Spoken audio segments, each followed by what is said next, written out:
healthy and enjoying this lovely spring day. It's your boy, the OG Jam, broadcasting live from Site B, located in the mythical town of Fresno, Nevada, which looks suspiciously like a Southern California beach town for reasons. We're continuing our quest for positivity, 20-minute walk, exploring the neighborhood thingy. And as always, I'm dragging you with me because if I've got to be outside, so do you. And today we're talking about stuff, whatever things just came across our desk this weekend. And then, of course, monsters, because we've done traps, and we've done doors, and we've done dungeons. So we got to do the guys that live in the dungeons. Why are they that, I mean, without monsters, the dungeons are just a bunch of hallways. Maybe you see an interesting piece of art, but yeah, other than that, it's kind of just a place, right? You need the monsters to make it more interesting.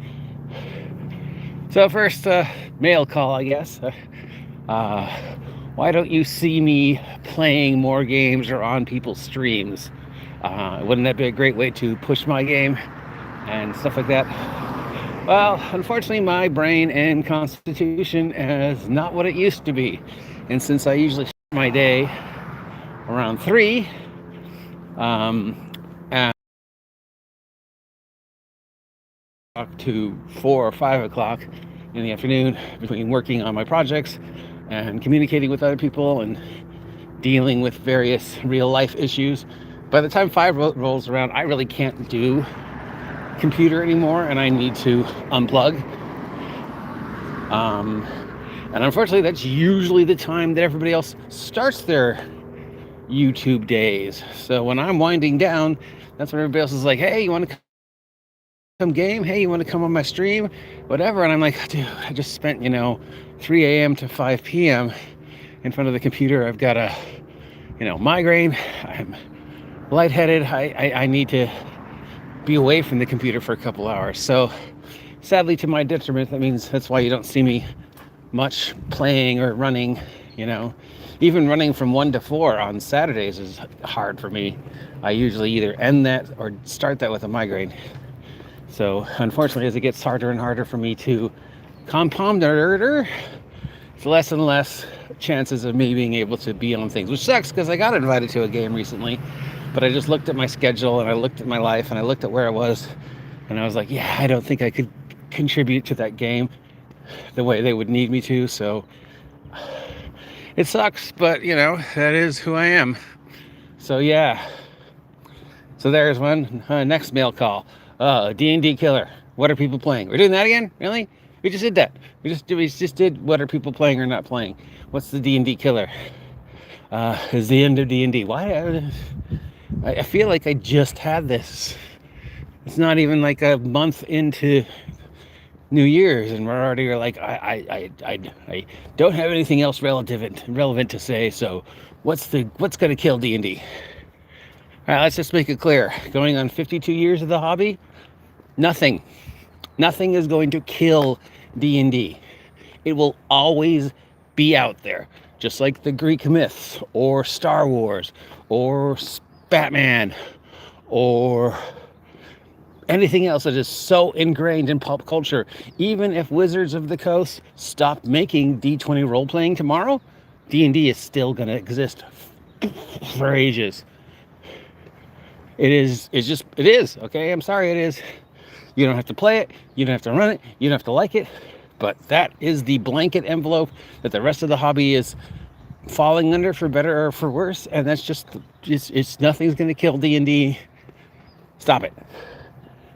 All right, now that we got that out of the way, let's move on to today's topic: monsters. So as you know, one of my running jokes has been, when in doubt, make a monster book, because I would say 9 out of 4 weeks in a month, and we do the new talent every Monday or the Kickstarters every Friday. I would say 90% of every time we've done those lists, there's at least one, if not more, monster books on there. And after 50 years, you would think, aren't there enough? I mean, is there any mythologies left we haven't picked clean? Do we really need That many monsters? On average, your average monster book has 200 to 500, right? Monsters. And after a while, you're just like, oh, the pictures are nice, and maybe I learned something I didn't know before. Like, ooh, now I know about the mythology of the people in Croatia or whatever. First place. Ooh. There we go. That's cool. Garden-y, statue-y thing. Sort of a baby roadside attraction. Thank you, whoever this is, for decorating your yard. And oranges. Because face it, how many monsters do you need? Which, of course, goes to the greater, what is that monster's job? I mean, there's basically two kinds of monsters, right? Humanoid monsters, 2 arms, 2 legs, or some variation of that, and whatever the fuck that is. Most of our monsters come from mythology, folklore, scary stories, whatever, you know. We have the various versions of 2 arms, 2 legs, and then we have everything else. The slime, as I call them, right? So how many monsters do you need? Really? Do you need new monsters, or have you come across a situation that you're like looking at it going, okay, I either make up a new monster that fits this because there's nothing that already exists that satisfies my thing, or I just reskin an existing monster. So what do you do? What is your solution? Do you make up new monsters? Or do you just reskin existing monsters? Me, I reskin. I mean, between the various collections of books I've acquired over the years, I think I've got every variation of monster I could ever think of, between walking and flying and swimming, Plus 90% of my monsters are slime, or some variation of slime, because I think there's no situation a slime can't resolve. Hello, warm greetings from Bengkulu, Indonesia. Greetings from Indonesia. Thank you for stopping by. Like, share, subscribe, buy my merch. So let's look at the henchmen, the mook, the orcs. How many armor class 10 hit point, 1 attack mooks do you need? How many orcs do you need? I mean, I got bugbears, where those are just furry orcs. Now, I'm not talking about cultures or mythology, because you could just take armor class 10 hit lizard and another little garden. Let's see, sometimes it pays to walk a different way.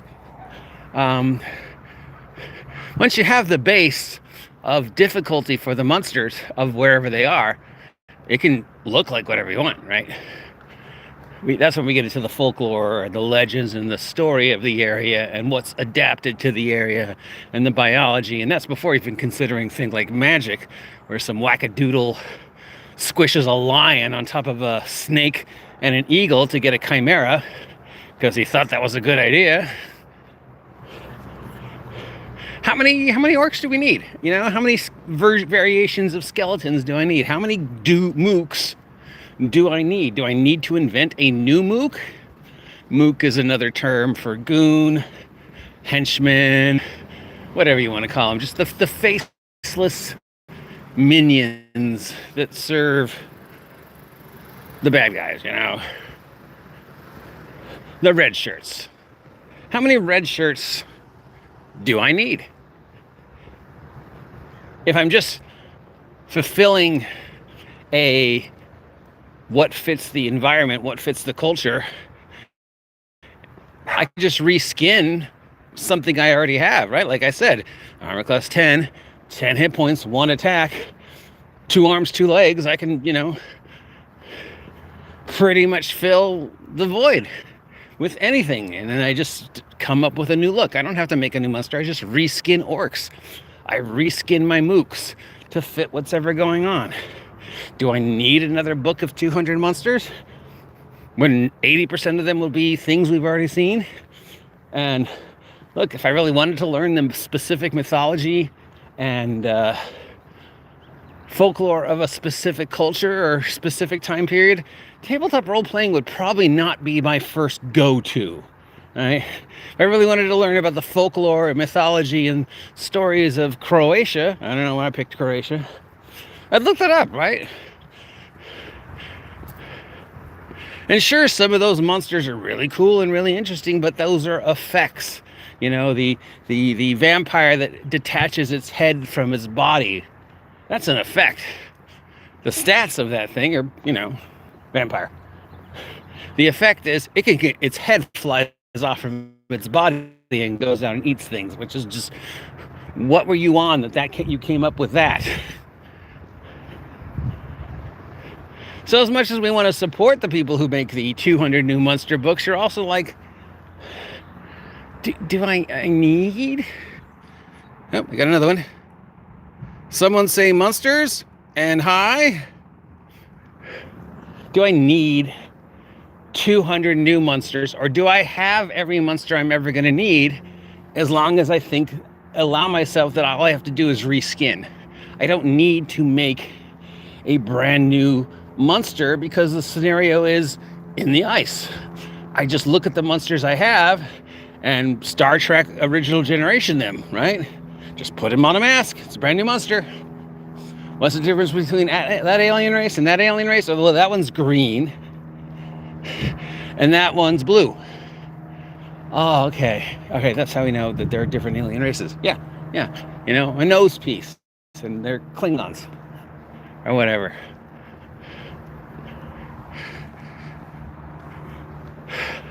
So what is that monster's job? Right? Because monsters in our environment, whether it be space, Dungeons and Dragons, Old West, superheroes, haunted house, whatever, they have jobs, right? Their job is to do something. Usually that job involves eating the player characters in some way. And secondly, helping the larger monster, the boss monster, abandoned Christmas gift. The larger monster, with his job, whatever he's up to, The necromancer is doing X. He's got all these other monsters to help him with whatever X is. He's doing his thing. The other monsters are there to help him with his thing and to make sure nobody interrupts him while he's doing his thing, right? So what is the monster's job, right? Your 2-arm, 2-leg club and shield dude. His job is to patrol the hallways, carry out the various tasks that needs to be done to make the dungeon work, terrorize the natives occasionally, do food runs and supply runs, whatever, just general evil shenanigans. That's our job. If we're a 2-armed, 2-leg monster in a dungeon, our job is defend the dungeon or supply the dungeon or fix things when the dungeon gets broken. Sometimes we're alive, sometimes we're dead, but generally that's our job, right? So how many versions of that mook do I need? Do I really need a completely different stat block for my bigger orcs and a completely different name? Oh, those aren't orcs, they're bugbears. Or can I just say, yeah, they're just orcs that look different and have 2 more hit points? Then we go to the other monsters, the monsters that aren't humanoid, the more specific monsters, your slimes, your elementals, your dragons, your strange oblong cube, your golems, your chimeras. Those are there for very more specific themed reasons, right? But again, how many variations of slime do I need? Do I really need several hundred books when, okay, I know the general toughness of my monster, armor class, hit points, how many attacks it gets.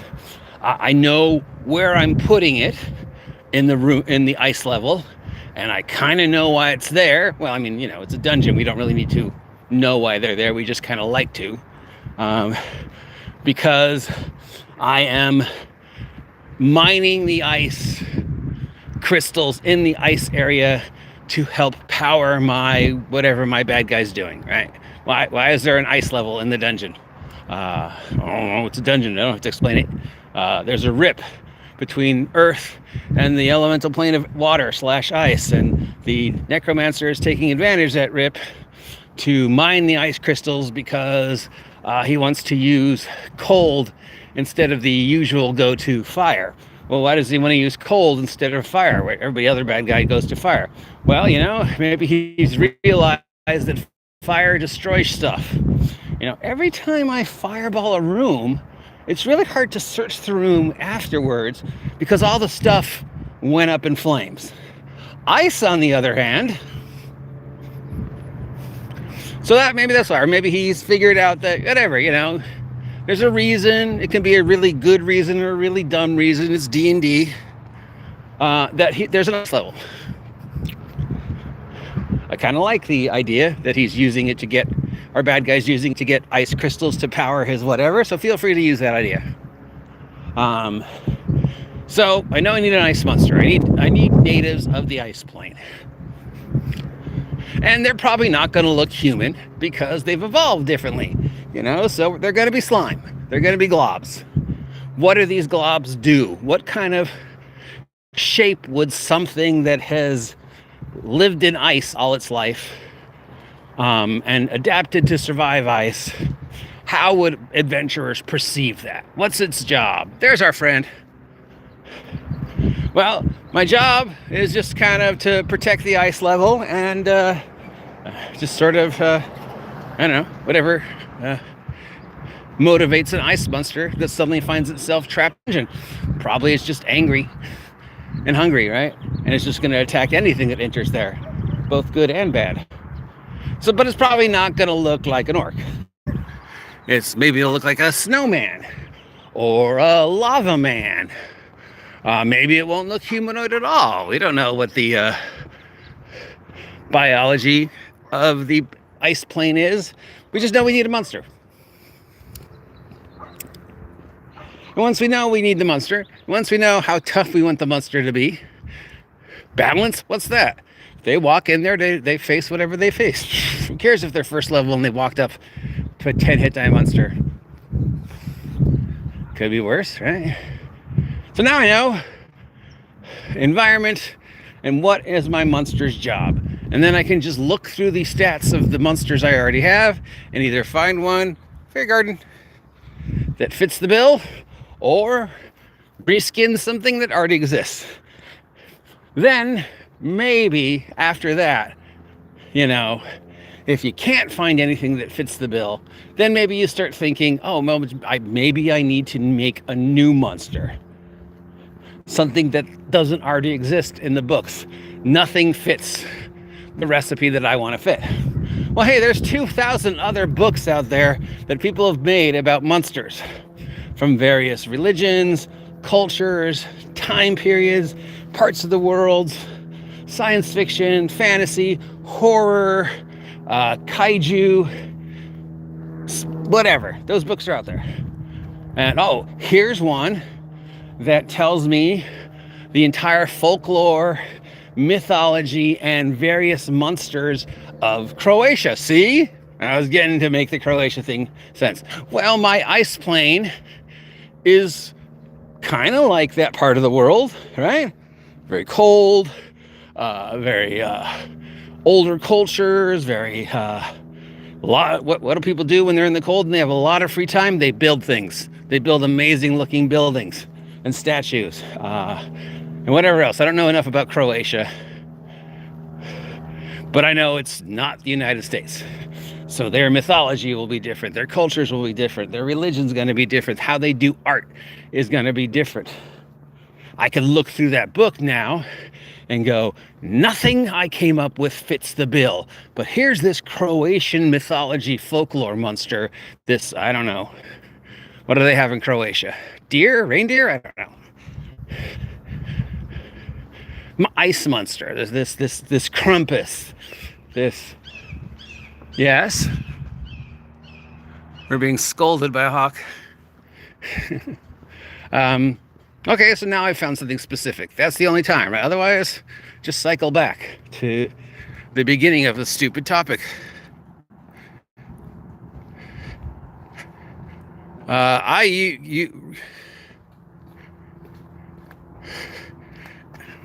I can add stickers now? Okay.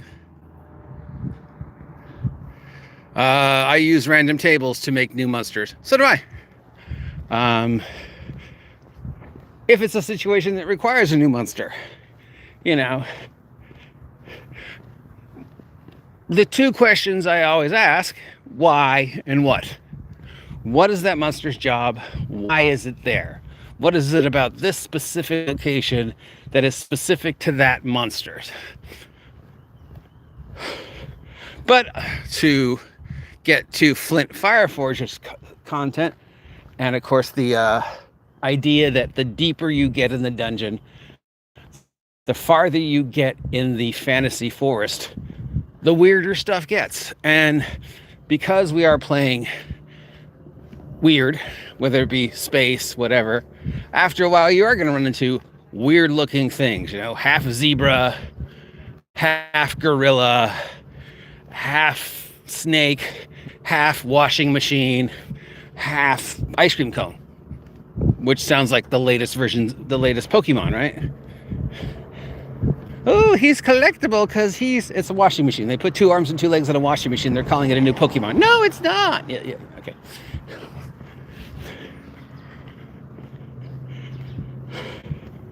So yeah, but I mean, you know, that's just what it looks like. They've run into my half giraffe, half gorilla, half gecko, half Gouda cheese. I used all words that started with G. Did you see that? Monster. And it's really freaky. And they're like, oh my God, what is that? It's so gross and so scary. But what are stats? Behind the upholstery, behind the hood is you've just taken your blob and then give it a really, really cool exterior, because the deeper we get in the dungeon, the weirder it gets. The deeper we get into the forest, the weirder the forest gets. The more insane the wizard is, the more likely the wizard's gonna try weird ass crap. I don't know, has anybody stuck a giraffe and a trombone together before to make it to Chimera? No, because that's dumb. So, well, then I'm doing it. Zap! Half giraffe, half trombone. Fight it.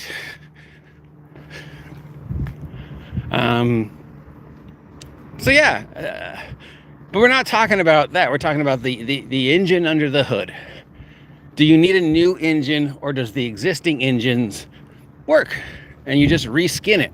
I just need something to throw at them, and I want it to look weird, so I'm going to roll on this weird looking table, but its armor class and stuff like that it's kind of going to be the same as any other monster of that same hit dice, plus 1 or 2 special abilities maybe. I don't know. Depends what I rolled on the random table. The half giraffe, half trombone might have a sonic attack. Might be able to reach things that are farther away because it's a giraffe. But that's just all fluffing. Wait, I can't use that word. That sounds vaguely sex related. That's just all, you know, smoke and mirrors. Do you have enough monsters to fill any situation? Can you reskin the monsters you already have? Or do you need to buy a new book? And I want you to buy the new books, of course. I want to support everybody out there. Unless they're jackasses. So, you know, in closing, maybe I don't need that book, but maybe it's really got some cool stuff in it that I'm really fascinated in, and it's within my price range, so why not? I've got I've got Tales from the Loop, and the Tales from the Loop art book, and the Tales from the Loop starter set. I'm never going to play it. I'm never going to run it. I just love looking at it. I just find it interesting, you know? It inspires me when I'm writing my other stuff. So, yeah, you know, go out there and buy Roll for Combat's latest monster book, or my monster book if I ever make another one. But always, when designing a dungeon, no matter how weird things are, what is that monster's job? Why is it there? My two-handed, two-legged monsters, well, their jobs are to patrol the dungeon, guard stuff in the dungeon, fix the dungeon when stuff gets broken, leave the dungeon to get supplies, and bring them back to the dungeon, right? Whatever the dungeon is. That's their job. And then my other monsters, my slime, their jobs are specific to where they're located. My hallways are patrolled by gelatinous cubes or giant rats or whatever, because I need something to keep the hallways clean, and I need something to eat any delvers that go down there. All right. My elementals there either to guard something really important or because I'm using them for something. Same with my golems, same with my other stuff. My dragons, my dragons there either because it's the end boss or because I really, really, really want to make a point, or the dragon supplies something the dungeon needs. The dungeon has hired these monsters because it needs them to do something. You fill a need I cannot do myself. That is why I have these orcs and these elementals and these dragons here, because they provide me with something I can't do on my own, whatever that is. So hopefully that little bit of nonsense helps you consider dungeon design or not. Remember, there's no right or wrong answers. It's just one set of ideas based upon my history. And I'll be the first to admit that my gaming history is kind of unique. The more I talk to other people about their gaming histories, I kind of go, yeah, I guess I did have a weird gaming life compared to most people. Whatever. All right, so that's it. Hopefully you appreciate these walks and you'll join me for the next one. Until then, have a great day, stay safe, and I'll talk to you later.